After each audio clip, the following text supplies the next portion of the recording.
Assalamualaikum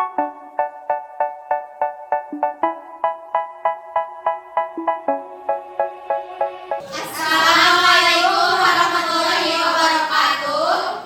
Simkuring sanadaya wakil ti kelompok 3 anu anggotana diantarana nyaeta Wastabdi, Mitalara Cahyani, Wastabdi, Mitalara Mayani, Wastabdi, Kalis Mawarika, Wastabdi Dilan Syarif, Wastabdi Nafadil Andiani, Wastabdi Tulisara Manandira. Simkuring sanadaya bade ngabdikeun hasil wawancara anu di salah sahiji warung di kantin SMA Negeri Hiji Mananjaya. Wilujeng nyakseni.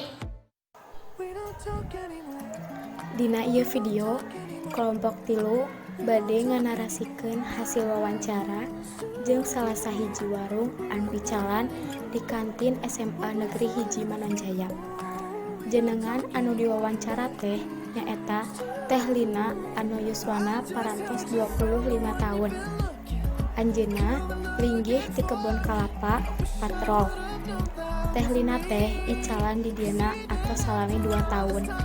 Anu diicalkeunana nyaeta sabangsani inuman di dinya oge aya rupa-rupa mie anu diicalkeun. Perkawis hargana mah benten-benten. Pami inuman mah hargana pangmurahna teh 3.000.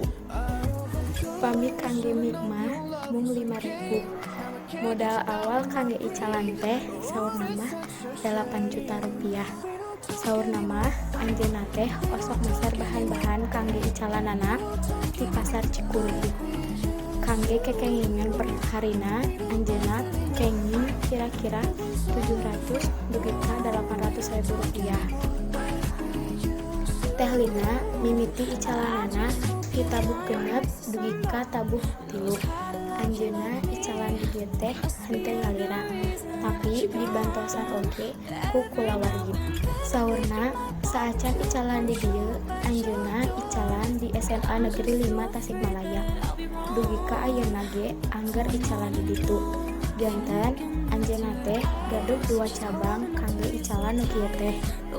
Saur Teh Lina, pami sakolana libur, anjeunna oge masih keneh icalan, mung icalan teh dina online. Tempat anjeunna icalan di dieu teh disewakeun. Harga sewana nyaeta 3 juta per tahun. Salami icalan di dieu, anjeunna ngalaman suka duka. Di antarana sukana nyaeta alhamdulillah seueur siswa-siswa anu meser inuman di warung Teh Lina. Pami pangalaman dukana mah kadang aya pami nuju hilap anjeunna teh osok rugel topping. Mun sakitu narasi hasil wawancara di warung Teh Lina. Sakieu anu biasa kami hatur, hapunten anu kasuhun.